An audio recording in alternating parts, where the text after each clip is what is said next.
వైసీపీలో రాజకీయ ప్రత్యర్థులపై దూకుడు ప్రదర్శించే నాయకుల్లో ఒకరైన కొడాలి నానికి ఏపీలో కూటమి ప్రభుత్వం ఏర్పడిన తర్వాత కష్టకాలం మొదలైందని చెప్పవచ్చు.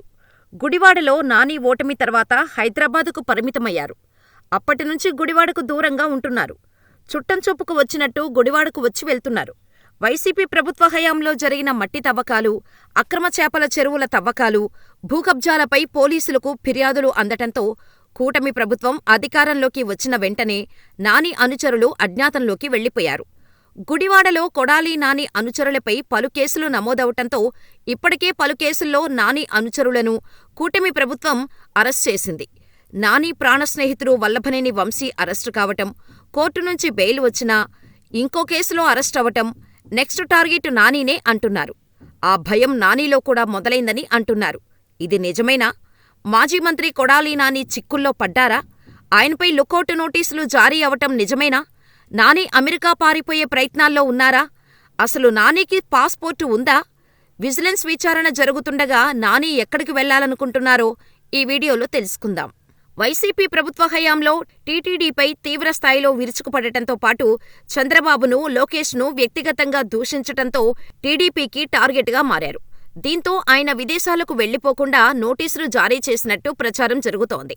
అయితే ఇప్పటికే కొడాలి నాని మీద కేసులు నమోదు కావటం తెలిసిందే. దీనికి సంబంధించి నాని అక్రమాలపై విజిలెన్స్ విచారణ జరుగుతుంది కూడా. అయితే గుండె సంబంధిత సమస్యలతో తీవ్ర అనారోగ్యానికి గురైన కొడాలి నాని ఆసుపత్రిలో చేరారు. దీంతో నాని అక్రమాలపై విజిలెన్స్ విచారణ జరుగుతున్న టైంలో ఆరోగ్యం సరిగా లేదని చెప్పి నాని దేశం నుంచి అమెరికాకు వెళ్లిపోవాలని ప్రయత్నం చేస్తున్నాడని డీజీపీకి టీడీపీ రాష్ట్ర కార్యనిర్వాహక కార్యదర్శి కనపర్తి శ్రీనివాసరావు ఫిర్యాదు చేశారు. నాని కదలికలపై నిఘా పెట్టాలని టీడీపీ కంప్లైంట్ చేశారు. అంతేకాదు నాని పాస్పోర్టును సీజ్ చేయాలని కోరారు. ఈ క్రమంలో కొడాలి నానిపై లుకౌట్ నోటీసులు ఇవ్వబోతున్నట్టు తెలుస్తోంది. అయితే కొడాలి నానికి ఏపీలో పాస్పోర్టు లేదు. రైతు మోషే కేసులో జైలు శిక్ష ఖరారు కావటంతో పాటు పలు కేసుల్లో నిందితునిగా ఉండటంతో ఆయనకు పాస్పోర్టు జారీ చేయలేదు. కాగా హైదరాబాద్ చిరునామాతో పాస్పోర్టును పొంది ఉంటారని ఏపీ పోలీసులు అనుమానిస్తున్నారు. కొద్ది రోజుల క్రితం నాని అస్వస్థతకు గురికావటంతో ముంబైలో శస్త్రచికిత్స చేయించుకున్నారు. ఈ క్రమంలో నాని విదేశాలకు వెళ్లిపోయే అవకాశం ఉందని టీడీపీ నేతలు పోలీసులకు ఫిర్యాదు చేశారు. ఇదిలా ఉంటే నాని అధికారంలో ఉన్నప్పుడు వాలంటీర్లతో బలవంతంగా రాజీనామాలు చేయించటం, ఎస్సీ, ఎస్టీ అట్రాసిటీ కేసుతో పాటు ఎన్నికల కోడ్ ఉల్లంఘన, విశాఖపట్నంలో కేసుకు సంబంధించి నాని ఇప్పటికే ముందస్తు బెయిలు పొందారు. గుడివాడ మండలం మల్లాయిపాలెం జగనన్న కాలనీకి మెరక పేరుతో కోట్ల రూపాయల అక్రమాలకు పాల్పడ్డారనే ఫిర్యాదులపై నమోదైన కేసులో నానిపై దర్యాప్తు పురోగతిలో ఉంది. వైసీపీ ప్రభుత్వంలో టీడీపీ నేతల్ని దూషించటం, చంద్రబాబు, లోకేష్లపై అనుచిత వ్యాఖ్యలు చేసిన వల్లభనేని వంశీ ఇప్పటికే పలు కేసుల్లో జైల్లో ఉన్నారు. కొడాలి నానిపై కూడా చర్యలు తీసుకోవాలని టీడీపీ శ్రేణులు డిమాండ్ చేస్తున్నాయి. ఏదేమైనా ఏపీలో కూటమి ప్రభుత్వం ఏర్పడిన తర్వాత ఈ ఇద్దరి నేతలకు కష్టకాలం మొదలైంది. వల్లభనేని వంశీ అరెస్టు కావటం, కోర్టు నుంచి బెయిల్ వచ్చినా ఇంకో కేసులో అరెస్టవుతున్నారు. ఇలా నెలల తరబడి అతను జైల్లో ఉండటమే కాదు, 2 నెలల వ్యవధిలో దాదాపు 10 కేసులు తగ్గిపోవటమే కాదు, కోర్టుకు హాజరయ్యే సందర్భంలో తీసిన వీడియోలు చూస్తే ఎలాంటి వంశీ ఎలా అయ్యారో అన్న భావన కలిగేలా పరిస్థితి మారింది.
Slow slow slow.